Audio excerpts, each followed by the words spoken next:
کوئی آتا ہے کہ ہمارے بال گر رہے ہیں، کوئی آتا ہے میرے بال بہت تھن ہیں، کوئی آتا ہے کہ میرے بالوں میں باڈی نہیں ہے.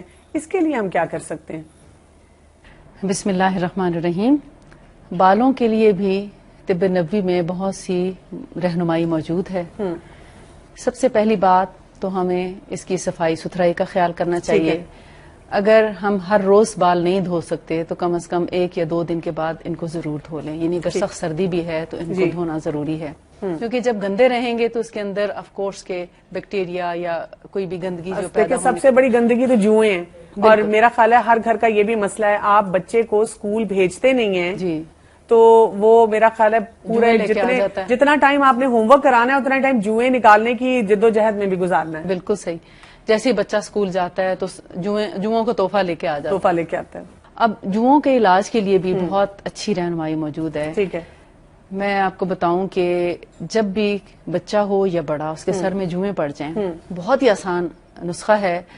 ہمارے ماشاءاللہ میڈیا کے تھرو اور بہت سے اس کے ذریعے سے اتنی مہنگی مہنگی دوائیں، لوشن اور شیمپو وغیرہ آ گئے ہیں جن کے لگانے کے بعد اتنی زیادہ خشکی ہو جاتی ہے کہ ایک اور بیماری میں مبتلا ہو جاتا ہے. بالکل، ایک چیز کو ٹھیک کرتے کرتے ایک اور طرف چلے جاتے ہیں، بیماری مول لے لیتے ہیں اور اس کا پھر کوئی حل نہیں رہتا.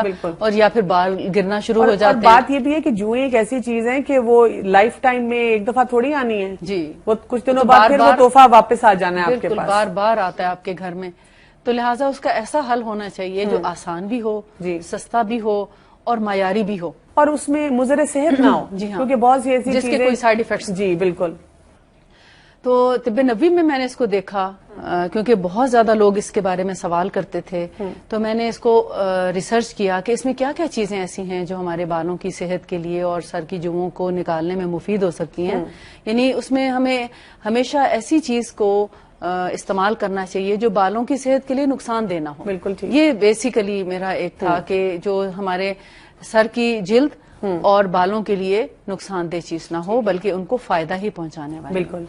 تو میں نے جتنا اس کو پڑھا اس میں 3-4 چیزیں مجھے ملتی ہیں وہ میں آپ کے سامنے رکھتی ہوں. جی. سب سے پہلی چیز ہے شہد. اچھا جی. اور نمبر 2 ہے یہ انگوری سرکہ.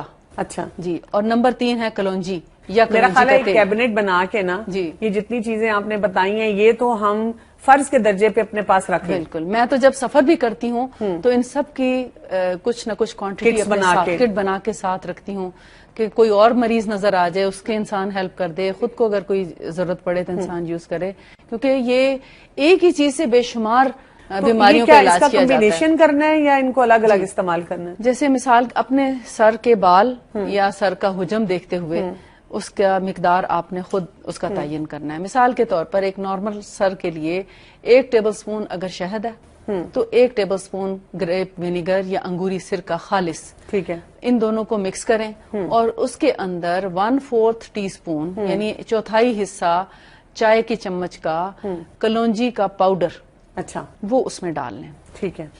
تو ان کو آپ مکس کر کے سر پہ لگائیں. سر کے بالوں کی جڑوں میں لگانی ہے، باقاعدہ بال کھول کے اور اس کو جڑوں میں پورے سر پہ ہر طرف لگا دیں. ٹھیک ہے. اگر آپ سمجھتے ہیں کہ یہ مقدار آپ کے لیے کم پڑ گئی ہے تو آپ اپنے سر کے مطابق دوبارہ سے اتنی ہی کوانٹٹی لے کر دوبارہ اور بھی بنا سکتے ہیں. اور اگر بال بہت تھک ہیں تو آپ 2 ٹیبل سپون پہلے سے ہی بنا لیں اور اس میں 1/2 ٹی اسپون کلونجی کا پاؤڈر ڈال لیں. یعنی کلونجی کو پیس کے اس کا پاؤڈر کر کے اس کے اندر ایڈ کر لیں. اگر کبھی بہت جلدی ہو اور آپ کے پاس پاؤڈر نہیں ہے کلونجی کا تو اس کے کلونجی کا تیل بھی ڈالا جا سکتا ہے. ٹھیک ہے. لیکن تیل کا آپ کو تیل کا بھی ایفیکٹ ضرور ہوتا ہے مگر اس کے ساتھ چونکہ وہ پتلا ہو جاتا ہے تو اس کو تھوڑا تھک رکھنے کے لیے، گاڑھا رکھنے کے لیے، فرم رکھنے کے لیے پاؤڈر ملایا جاتا ہے. ٹھیک ہے. تو وہ اس کو 1 گھنٹہ بھی اگر آپ سر پہ لگا رہنے دیں نہانے سے پہلے اور 1 گھنٹے کے بعد آپ سر دھو لیں، کسی بھی جو آپ روٹین میں اپنا شیمپو یا صابن یا جو بھی چیز سر دھونے کے لیے استعمال کرتے ہیں اس سے آپ دھو لیں تو آپ دیکھیں گے نہ صرف اس کو تھوڑا کور کرنا ضروری ہے. یعنی جب آپ نے 1 گھنٹے کے لیے لگایا تو اس کے اوپر آپ کوئی نہ کوئی کپڑا یا پلاسٹک یا کوئی کیپ جو ہے شاور کیپ ہے مثال کے طور پر وہ پہن لیں تاکہ تھوڑی دیر کے لیے ایئر بلاک ہو اور اس کے اندر کوئی جوں یا کوئی ایسی چیز اس میں نہ رہ سکے. پھر نہاتے وقت آپ کنگھی کر کے یعنی پانی بہاتے ہوئے اس کے اندر باریک کنگھی کریں تو وہ ساری کی ساری جوئیں کیا لیکھیں بھی نکل جائیں گی اور آپ دیکھیں گے بال بہت خوبصورت ہو اور جائیں گے. آپ دیکھیں کہ میں آپ بتا ہی رہی ہیں اور میں امیجن کر رہی ہوں تھوڑی دیر کے لیے کہ کوئی کیمیکل نہیں ہے, جی, کوئی اور ڈر کتنی نہیں ہے, کیونکہ مائیں جب nutritious بار بار چیزیں ایسی چیزیں لگاتی ہیں جو ادویات ملتی ہیں Chemical اینٹی based. لائز, تو ان کو ڈر ہوتا ہے, دل میں بار بار خدشے آتے ہیں کہ دیکھو میں اتنے کیمیکلز اپنے بچے کو لگا رہی ہوں, جی. یہ وہ جو کیمیکل ہے جس سے جوں تو مرے گی تو میرے بچے کے سر کا بالوں کا کیا ہوگا. بال بھی گر جاتے ہیں. بالکل ٹھیک ہے. تو یہ ایسی چیزیں ہیں جو بالوں کو خوبصورت بناتی ہیں. ٹھیک ہے. اب اگر آپ مجھ سے پوچھیں گے بالوں میں سکری یا خشکی ہو جائے تو کیا کریں, تو میں اگین یہی آپ کو بتاؤں گی. اچھا پھر بھی یہی لگائیں. بہت خوبصورت ہو جاتے ہیں اس سے بال, ایک ایک بال الگ الگ نہیں. جن لوگوں کو بال الجھنے کا پرابلم ہے, اگر وہ بھی صرف شہد اور سرکہ بھی لگا لیں تو ان کے بال جو ہیں ایک ایک بال بالکل الگ الگ نکھرا ہوا صاف ستھرا ہو جاتا ہے اور شائن بھی کرتے ہیں بال. بالکل. یعنی جن لوگوں کے بالوں میں روکھا پن آتا ہے, روکھا پن بھی ان سے دور ہو جاتا ہے. میری بیٹی نے دیکھا ایک دن ٹی وی میں اشتہار ہے جس میں بال کوئی شیمپو لگایا اور پھر بال ایسے ادھر سے ادھر جا رہے ہیں کہ مجھے وہی لا کے دیں. وہ لگایا تو کوئی فائدہ نہیں ہوا, کہتی پتہ نہیں کیوں نہیں فائدہ ہوا, اس میں تو انہوں نے بہت اچھا دکھایا تھا. وہ تو قدرتی اس کے میں نے بال بتایا تھے. کہ قدرتی چیزیں جو ہیں وہ استعمال کرنی کتنی ضروری ہیں. اچھا گرتے ہوئے بالوں پہ سے ہم نے بات شروع کی تھی لیکن وہ وہی رہ گئی, اس میں ہمیں بتائیے کیونکہ بہت لوگ آتے ہیں ڈاکٹرز کے پاس بھی, کلینکس میں بھی کئی دفعہ کہ میرے بال بہت گرتے ہیں, جیسے بچیاں پڑھ رہی ہوتی ہیں, بچے امتحانوں میں پڑھتے ہیں, وہ کہتے ہیں گرتے ہیں, اس کے لیے کیا کیا جائے؟ بالوں کا گرنا 2-3 قسم کا ہے. ایک تو ایلوپیشیا کا مرض ہے جس میں بالچر جس کو ہم کہتے ہیں, گول شکل میں بال جو ہیں مختلف جگہوں پہ پیچز گر جاتے ہیں, اس کا علاج الگ ہے. ٹھیک ہے. پھر ایک ہے جنرلی بالوں کا گرنا, جیسے کسی بیماری کے بعد بال گرنا شروع ہو جاتے ہیں, بچے کی پیدائش کے بعد بال گر جاتے ہیں, ٹائیفائڈ کے بعد بال گرتے ہیں, کوئی بھی سویئر ڈیزیز ہو اس کے بعد بال گرتے ہیں. اور تیسرا ہے جینیٹیکلی بالوں کا گرنا. اچھا, یعنی موروثی طور پر جس فیملی میں بال گرنے کا ایک چلا آ رہا ہے تو ان لوگوں کے بال گرنے, جو موروثی چیز ہے اس کو ہولڈ تو ہم کر سکتے ہیں لیکن ہم اس کو بچا نہیں سکتے, یا اس کی ری گروتھ کرنا انتہائی مشکل. یعنی اگر آپ نے جتنی مرضی ٹنڈیں بھی کروا لی, بال اتروا لیے بار بار پورے سر کے, وہ پھر آپ کہتے ہیں میں نے تو 6 دفعہ بچے کے بال اتروائے تھے لیکن پھر بھی کم آئے, اور آپ یہ نہیں دیکھ رہے کہ والدہ کے بھی کم ہیں, والد کے بھی کم ہیں. تو ان چیزوں کو مد نظر رکھتے ہوئے اگر تو آپ نے بہت پہلے ہی ایسا طریقہ کار اختیار کیا کہ ایسی چیز سے آپ بچا سکیں یا موروثی مرض سے بچا سکیں, تو اس کے لیے آپ ان کے بالوں میں جیسے کلونجی اور شہد اور سرکہ, یہ 3 چیزیں اگر آپ استعمال کرتے رہیں. اور سرکے سے مراد آپ کی وہی ہے گریپ ونیگر, انگوری سرکہ. کہیں سفید سرکہ لگا لیا تو بال شاید ایک بھی نہ رہے. ٹھیک ہے. اس لیے سفید سرکہ بہت سخت نقصان دہ ہے, اس کا استعمال کبھی بھی جسم پہ نہ کریں. البتہ جو انگوری سرکہ ہے وہ اتنا ہی زیادہ مفید ہے. ٹھیک ہے. لیکن وہ بھی سٹرک ایسڈ کے بغیر ہونا چاہیے, اور کبھی بھی ایپل سائڈر استعمال نہ کریں. ٹھیک ہے. کیونکہ اس کے اندر سٹرک ایسڈ پایا جاتا ہے. اچھا, اب جو کلونجی, شہد اور سرکہ, انگوری سرکہ, اس کا جو میں نے ریشو بتایا, جیسے اگر ایک ٹیبل سپون اگر دونوں چیزوں کا ہے تو کلونجی 1/4 ٹی اسپون اس کا پاؤڈر, اس کو ملا کر لگاتے رہیں تو آپ دیکھیں گے انشاءاللہ جن کے ہاں موروثی امراض بھی ہیں ایون ان کے بچوں کے بھی بال گریں گے نہیں کبھی. ٹھیک ہے, مطلب پہلے سے بہتر ہو جائے گی, پہلے سے بھی امپروو ہوں گے, لیکن بڑے ہو کر ان کے بال نہیں گریں گے اگر وہ عادتاً ہفتے میں 1 دفعہ لگا لیا کریں. ٹھیک ہے. اس سے فائدہ کیا ہوتا ہے, جو سرکہ ہے انگوری سرکہ, یہ ہماری سکن کے اندر ایبزارب ہو جاتا ہے. اچھا. تو جو بالوں کی جڑیں کمزور ہونے کے بعد بال گرتے ہیں اور جو کیڑا بالوں کی جڑوں کو کھاتا ہے یہ اس جگہ تک پہنچ جاتا ہے, اور جب اس کو شہد اور کلونجی کے ساتھ ملا کے لگایا جاتا ہے تو یہ جڑوں تک ان چیزوں کو پہنچا کے ان کو تقویت دیتا ہے, لہٰذا بال گرنے سے بچ جاتے ہیں.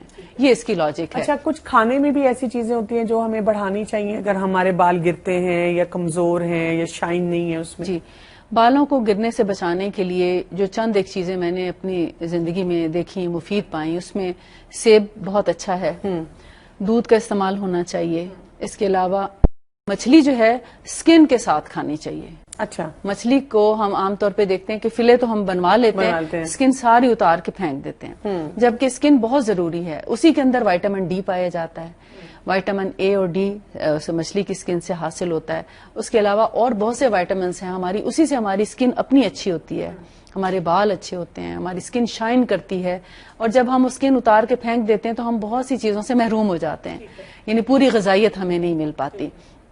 اچھا، بالوں کا ایک اور بڑا دکھی مسئلہ، اور اس سلسلے میں بہت سی بہنیں ہماری خاص طور پہ بہت پریشان رہتی ہیں کہ جب ایک عمر کا وہ حصہ آتا ہے کہ آپ کے بال جو ہیں وہ سفید ہونا شروع ہو جاتے ہیں، اب وہ بالوں کو کلر بھی لگانا چاہ رہی ہیں لیکن وہ سمجھتی ہیں کہ شاید یہ لگانا ٹھیک بھی نہیں ہے، تو ان کو بالکل سمجھ نہیں آتی ہے کہ ہم کس طرح کلر کریں. اور کئی دفعہ ویسے بھی بالوں کے لیے جیسے خوبصورتی کے لیے کوئی کلر چینج کرنا چاہ رہا ہے، تو اس میں ہمیں طب نبوی میں سے کیا رہنمائی ملتی ہے؟ طب نبوی میں جہاں تک بالوں کے رنگنے کا تعلق ہے، اس میں جو پسندیدہ چیز ہے وہ ہے مہندی. اچھا، یعنی مہندی لگا کر بالوں کو رنگ کیا جا سکتا ہے. ٹھیک ہے.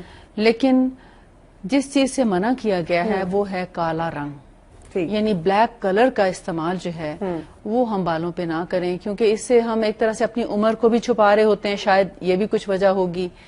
یعنی وہ براؤنش کلر لے سکتے ہیں. جی، براؤنش کلر لے لیں، اور ایسے کلر لیں جن کے اندر امونیا نہ ہو یا اس کی مقدار بہت کم ہو، کیونکہ امونیا جو ہے وہ ہمارے جلد کو بہت زیادہ نقصان پہنچاتا ہے، اور بہت زیادہ ڈائی کرتے رہنے سے پھر اس کے سائیڈ ایفیکٹس جو ہیں وہ ہماری اسکن پہ نظر آنے لگتے ہیں. الرجی ہو جاتی ہے، دانے نکلتے ہیں، خارش ہونے لگتی ہے، بال گرنا شروع ہو جاتے ہیں. آپ دیکھتے ہیں کہ جو لوگ کلر نہیں کرتے ان کے بال بہت اچھے تھک رہتے ہیں، لیکن جو لوگ ڈائی کرنا شروع کر دیتے ہیں آہستہ آہستہ ان کے بال بہت تھن ہو جاتے ہیں، ختم ہی ہو جاتے ہیں آلموسٹ. تو اس لیے بہتر ہے کہ جب ہم بالوں میں اگر ڈائی لگاتے ہیں تو ڈائی بھی بہترین ہو، اور اس کا کلر جو ہے وہ ذرا براؤنی شیڈ میں ہو. اس کا بہت سیاہی مائل کلر نہ استعمال کیا جائے، جس سے ہمیں روکا گیا ہے. ٹھیک ہے. اچھا، جیسے کچھ لوگ ایسے ہوتے ہیں جن کے یعنی بہت آج کل ینگ اسٹوڈینٹس بھی ہمیں نظر آتے ہیں، بڑے چھوٹے بچے ٹین ایج میں ہوتے ہیں، اور ان کے جو ہے بال بہت سے وائٹ ہونے شروع ہو جاتے ہیں. اس کی کیا وجوہات ہو سکتی ہیں اور اس کے لیے کیا کیا جا سکتا ہے؟ اس میں بہت زیادہ عمل دخل جنک فوڈ کا بھی ہے. اچھا، بچوں کو جنک فوڈ زیادہ پسند ہوتی ہے، اور گھر کا کھانا، سادہ کھانا ان کو پسند نہیں آتا، جس کی وجہ سے ان کے، میں تو سمجھتی ہوں غذائی کمی کی وجہ سے بھی ان کا جو بیلنس ہے وہ ٹھیک نہیں رہتا، جس کی وجہ سے بال جو ہیں وہ سفید ہونا شروع ہو جاتے ہیں. تو سب سے پہلے تو غذا پہ توجہ دینی چاہیے کہ اپنی غذا اچھی ہو، جس میں نٹس بھی ہوں، جیسے اخروٹ ہے، بادام ہے، اور اس کے علاوہ دودھ ہے، اور زیتون ہے، یا اولیو آئل کا استعمال ہے کھانے میں بھی اور لگانے میں بھی. اگر بچپن سے ہی اولیو آئل لگانا شروع کر دیں، یعنی کبھی کبھار یا نہانے سے پہلے. اچھا، آئل لگانے کا بھی ایک طریقہ ہوتا ہے، ایک انداز ہوتا ہے، کیونکہ طب نبوی میں نے پڑھا ہے کہ جتنا آپ زیادہ آئل لگائیں گے اتنی ہی زیادہ آپ کے سر میں خشکی بڑھتی جائے گی. ٹھیک ہے. ہم لوگ سمجھتے ہیں کہ اگر خشکی کم ہے تو کرنے کے میں لیے نے نا لگا رہے ہو. ڈھیر پوری بوٹل لگا لینی ہے، اسی سے آرام آ جائے گا. جی، جیسے میں نے ابھی ذکر کیا کہ اگر آپ کے سر میں خشکی ہے، سکری، ڈینڈرف ہے، تو میں نے تیل نہیں بتایا آپ کو، میں نے آپ کو سرکہ اور شہد بتایا، جو کہ خود ایک خشک چیز ہے، لیکن وہ خشکی کا توڑ ہے. اور اس کو اگر آپ نرم کرنا چاہ رہے ہیں بالوں کو، تو نہانے سے 1 گھنٹہ پہلے کبھی کبھار آپ ویسے ہی تیل لگا لیں، اور 1 گھنٹے کے بعد سر دھو لیں. 1 گھنٹے سے زیادہ تیل نہ لگائیں سر میں، کیونکہ بہت زیادہ دیر تک آپ تیل جب لگاتے ہیں تو سر کے مسام بند ہو جاتے ہیں، جس کی وجہ سے بال گرنا شروع ہو جاتے ہیں، یا خارش اور کھجلی شروع ہو جاتی ہے. ٹھیک ہے. تو اس کا مطلب یہ ہے کہ بالوں کی صحت کے لیے بھی ہمیں بالکل سمپل چھوٹی چیزیں ہیں جو کہ استعمال کرنی ہیں، اور اگر ہم وہ کریں تو ہمارے لیے بہت آسانیاں ہو سکتی ہیں. ٹھیک ہے. بہت بہت شکریہ آپ کا. تو ناظرین، ہم نے دیکھا کہ طب نبوی میں ہمیں بالوں کی نشو و نما کے لیے بھی بہت مفید، بہت آسان قسم کے راستے ملتے ہیں، اور ہمیں یہ بھی پتا چلتا ہے کہ کن کن طریقوں سے ہم اپنے بالوں کو بھی صحت مند رکھ سکتے ہیں.